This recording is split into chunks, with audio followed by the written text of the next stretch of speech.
દર્શક મિત્રો, ચોપાટીની ભીની રેતી પર પગલા પાડતી માનસીને જોઈને કોઈ કહી ન શકે કે ફ્લાઇટના ફર્સ્ટ ક્લાસ કેબિનમાં સ્માઇલ વેરતી આ છોકરીના સપનાઓ એક દિવસ અંધારી ગલીઓમાં હોમાઈ જશે. મુંબઈની એર ઇન્ડિયા કોલોનીમાં વીતેલું બાળપણ, શાસ્ત્રીય નૃત્યના ઘૂંઘરોના અવાજ અને પિતાની પ્રતિષ્ઠા માનસીનું ભવિષ્ય ઉજ્જવળ હતું. થોડા જ વર્ષોમાં તેણે મલેશિયન એરલાઇન્સમાં એર હોસ્ટેસ તરીકે કામ કર્યું. દુબઈ, સિંગાપુર અને બહેરીન જેવા દેશોની ગ્લેમરસ લાઈફ, સ્ટેજ શો અને પાર્ટીઓ તેના જીવનનો એક હિસ્સો બની ગયા. શરૂઆતમાં શોખ અને કેફ માટે લેવાતું ડ્રગ્સ ધીમે ધીમે તેની મજબૂરી બની ગયો. પૈસાની તંગી અને નશાની લતે તેને ગ્લેમર વર્લ્ડમાંથી ગુનાખોરીના દુનિયામાં ધકેલી દીધા. 2021માં ઇન્દોર ક્રાઇમ બ્રાન્ચે તેને ડ્રગ્સ સાથે ઝડપી પાડી 4 વર્ષ જેલના સળિયા પાછળ વીતવા પડ્યા. પણ જેલમાંથી બહાર આવ્યા પછી પણ ડ્રગ્સની જાળ તેને છોડતી નહોતી. માનસીએ હવે એક નવો અને ચોંકાવનારો રસ્તો અપનાવ્યો. હાઈ પ્રોફાઇલ નાઇટ પાર્ટીઓમાં પોલીસની નજરથી બચવા માટે તે માસૂમ બાળકોના ડાયપરમાં ડ્રગ્સના પેકેટો છુપાવીને સપ્લાય કરતી. એક કાળી રાત્રે વડોદરા રેલવે સ્ટેશન બહાર એક અજાણી મહિલા પાસેથી 30 લાખની કિંમતનું એમડી ડ્રગ્સ લઈ સિલ્વર કલરની અર્ટિગા કારમાં માનસી મુંબઈ તરફ નીકળી. તેને લાગ્યું કે આ વખતે પણ તે સફળતાપૂર્વક નીકળી જશે. પરંતુ સુરત ક્રાઇમ બ્રાન્ચ અને ગ્રામ્ય એસઓજીને ચોક્કસ બાતમી મળી ચૂકી હતી કે દિલ્હી મુંબઈ એક્સપ્રેસ વે પર એના ગામ નજીક પોલીસે ફિલ્ડિંગ ગોઠવી. અંધારામાં આવતી અર્ટિગા કારને પોલીસે ચારે બાજુથી ઘેરી લીધી. કારનો દરવાજો ખોલ્યો અને વિમાનોમાં ઉડાન ભરતી માનસીના હાથમાં આ વખતે હથકડીઓ જડાઈ ગઈ. એર હોસ્ટેસથી લઈને ડ્રગ્સ માફિયા બનવા સુધીની આ કહાની હવે પોલીસ સ્ટેશનના ચોપડે ગુનાના કાળા અક્ષરોમાં કેદ થઈ ગઈ હતી. માનસી અબ્દુલ સૈયદ, ઉંમર વર્ષ 41, આ રહે છે સરગેમ, નાંદેડ સિટી, પુણે. હાલ રહે છે કલીના, સાંતાક્રુઝ, ઈસ્ટ મુંબઈ. સોહેલ સુલેમાન શેખ, ઉંમર વર્ષ 20 છે. આ કલીના, સાંતાક્રુઝ, ઈસ્ટ મુંબઈનો છે. સમગ્ર મામલે પલસાણા પોલીસ સ્ટેશનમાં એનડીપીએસ એક્ટ હેઠળ ગુનો નોંધવામાં આવ્યો છે. વડોદરામાં ડ્રગ્સ આપનાર મહિલા કોણ હતી અને મુંબઈમાં આ જથ્થો કોને પહોંચાડવાનો હતો એ અંગે પોલીસે તપાસ હાથ ધરી છે. સુરત શહેર ક્રાઇમ બ્રાન્ચને ઇન્ટરસ્ટેટ ડ્રગ રેકેટ પકડવામાં એક ખૂબ મોટી સફળતા મળી છે.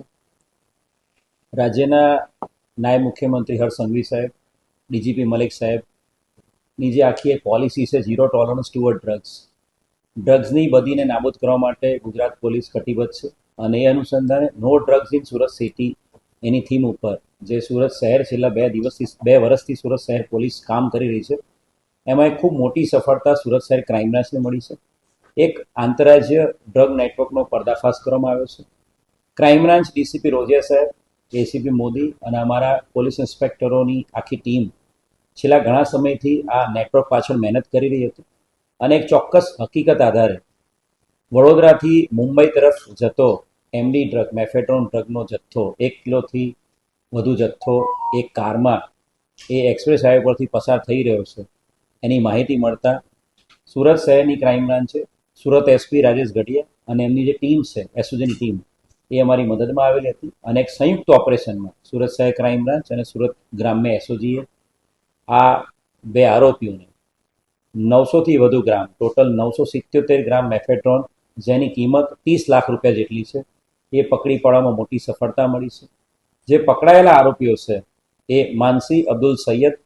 માનસી પોતે હિન્દુ છે અને એ મુસ્લિમ વ્યક્તિ સાથે મેરેજ કરેલા છે, જેનું નામ માનસી અબ્દુલ સૈયદ 41 વર્ષની છે. અને સાથે જે બીજો આરોપી પકડાયો છે સોહેલ સુલેમાન શેખ, જેની ઉંમર 20 વર્ષ છે. આ બંને આરોપીઓ અત્યારે મુંબઈના રહેવાસી છે. એ સાંતાક્રુઝ ઈસ્ટ મુંબઈમાં રહે છે. બંનેના આજુબાજુમાં જ ઘર છે અને ઘણા વર્ષોથી એકબીજાને ઓળખે છે. આ આરોપીઓ પાસેથી 977 ગ્રામ મેફેડ્રોન સાથે મોબાઈલ, એની સાથે સાથે એની પાસેથી અલગ અલગ જે પ્લાસ્ટિકની થેલી, ઝીપ બેગ જે સપ્લાય કરવા માટેની, એમ મળીને કુલ 30 લાખનો મુદ્દામાલ કબજે કરવામાં આવ્યો છે. પ્રાથમિક જે પૂછપરછ કરવામાં આવી છે માનસી અને સોહેલની, એમાંથી એ ખબર પડે છે કે ભાઈ વડોદરા રેલવે સ્ટેશન પર કોઈ એક મહિલા એમને આ ડ્રગનો જથ્થો આપ્યો હતો. એ લોકો મુંબઈથી બાય કાર, ભાડાની કાર સાથે એ લોકો મુંબઈથી નીકળ્યા હતા. વડોદરા એક મહિલા પાસેથી એમણે આ ડ્રગનો જથ્થો, રેલવે સ્ટેશન પાસે એક મહિલા પાસેથી આ ડ્રગનો જથ્થો લીધો હતો.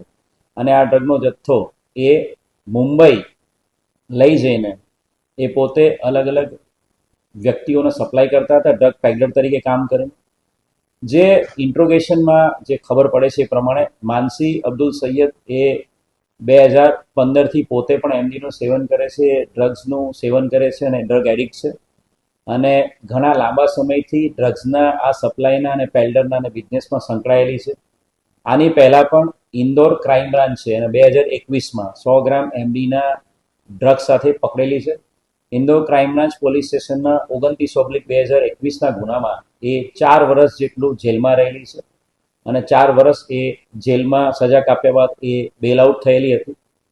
એની જે પૂછપરછ કરી ત્યારે જે ઇન્દોરમાં એ જે 100 ગ્રામ એમડીના જથ્થામાં પકડાયેલી હતી 2021માં, ત્યારે એવું ખબર પડે છે કે મધ્યપ્રદેશના અલગ અલગ જિલ્લાઓમાં એ પાર્ટીઝમાં આ ડ્રગ સપ્લાય કરતી હતી અને 2-3 વર્ષ સુધી એ મધ્યપ્રદેશમાં એક્ટિવ હતી અને ઇન્દોરમાં 31 ડિસેમ્બરની પાર્ટીમાં સપ્લાય કરવાના ઈરાદે એ નાના નાના બાળકોના ડાયપરમાં આ ડ્રગ સપ્લાય કરવાનું કામ કરતી. ત્યારે એની ધરપકડ 2021માં ડિસેમ્બર મહિનામાં થયેલી હતી.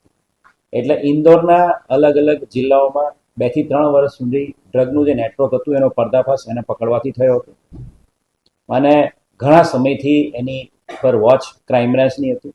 માનસીની પૂછપરછ કરતા એવું ખબર પડે છે કે પોતે પહેલા મલેશિયન એરલાઇન્સમાં એર હોસ્ટેસ તરીકે પણ કામ કરી ચૂકેલી છે અને પહેલા એ અલગ અલગ કન્ટ્રીઝમાં પણ અલગ અલગ 7 થી 8 કન્ટ્રીઝમાં પણ એ જઈ આવેલી છે. એટલે સાતીર અપરાધી છે. છેલ્લા 10 વર્ષથી ડ્રગ્સના નેટવર્કમાં જોડાયેલી છે અને જેલની સજા પણ કાપી ચૂકેલી છે.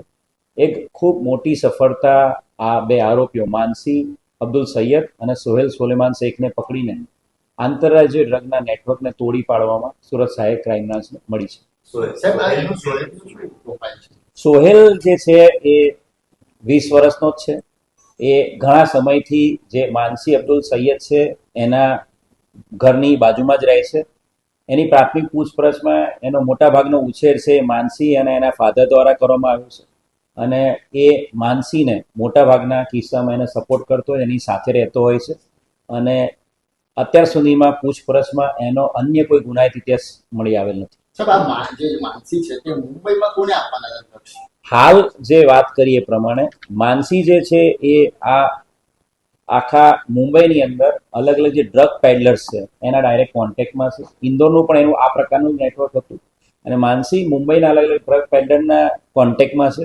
એક સાથે 977 ગ્રામ જેટલો જથ્થો જે મળ્યો છે એમાંથી પછી 5 ગ્રામ 10 ગ્રામ એ રીતે પડીકી બનાવીને અલગ અલગ ડ્રગ પેડલર જે ડિમાન્ડ થાય એ પ્રમાણે એ લોકોને વહેંચવાનો આ લોકોનો પ્લાનિંગ હતો, પરંતુ એ પ્લાનિંગ આખું અનસક્સેસફુલ રહ્યું કેમ કે સુરત ક્રાઇમ બ્રાન્ચ એમને પકડી પાડી.